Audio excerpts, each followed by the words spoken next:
So,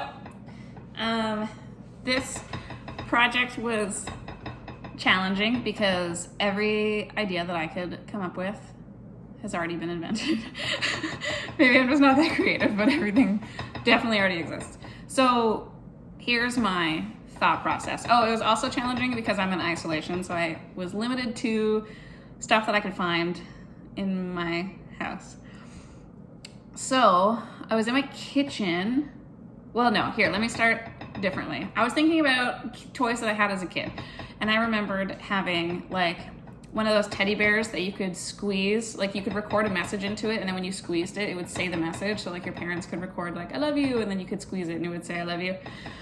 And I thought, okay, I can work with something like that. And then I remembered that there's birthday cards like that, where you can record a message into a birthday card, and then when the person opens it, it like records the message and says it back to you. Or they record like 30-second little things or whatever. And I was like, okay, I can work with that. So I was in my kitchen and I was thinking about how difficult it would be as a person with low vision navigating a kitchen, and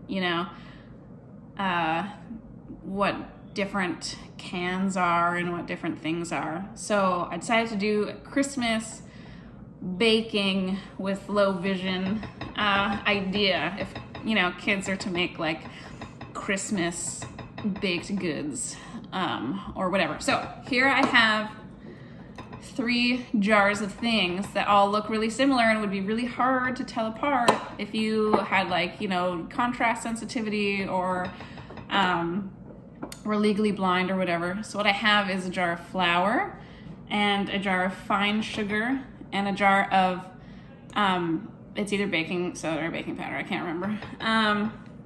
So it'd be very hard to tell these apart, and to save yourself from doing like a taste test every time, or from just accidentally making some really, really horrible baked goods. My idea was that you would take those recordable birthday cards. I tried to order them online, but they wouldn't get here until after the assignment was due. So let's just pretend that I've ordered the birthday cards that you can record a message into, and that I've recorded the message. Let's just pretend that that's happened.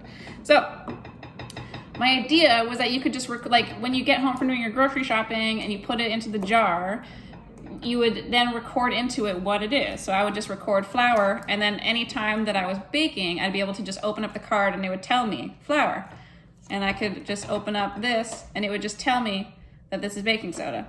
And I could just open this up and it would say sugar.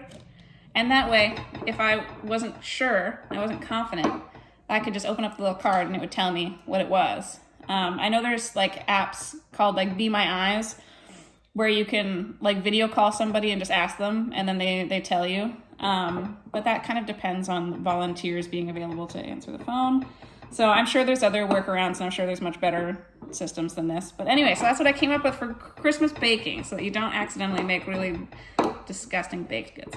And then my other idea, this is just bonus content because this definitely already exists, so I lose points for creativity on this. But I was watching that new show on Netflix, The Queen's Gambit, and I was thinking about how challenging it would be as a low vision person. How would you play chess not being able to tell where the squares are on the board? So this is my other idea. So I've also made a Christmas themed, I don't have a chess set, so I made a Christmas themed checkers board. So what I've done is,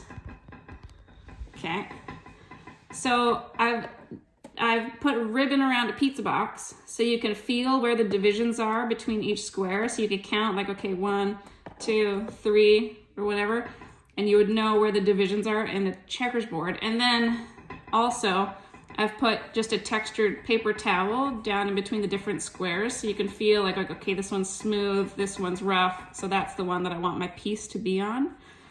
And with checkers, obviously, each piece feels the same. So instead of that, I've used some Christmas-themed walnuts as my pieces, and then this player's pieces are pine cones. Now that being said, I don't actually know how to play checkers, so I feel like there might actually be a rule where you need to like stack pieces, so I didn't really think that one all the way through. But I mean, I'm sure there's other options. I think you could probably use like quarters and dimes, and that way you could stack quarters and dimes, and then also be able to tell the difference between them because they would have two different sizes.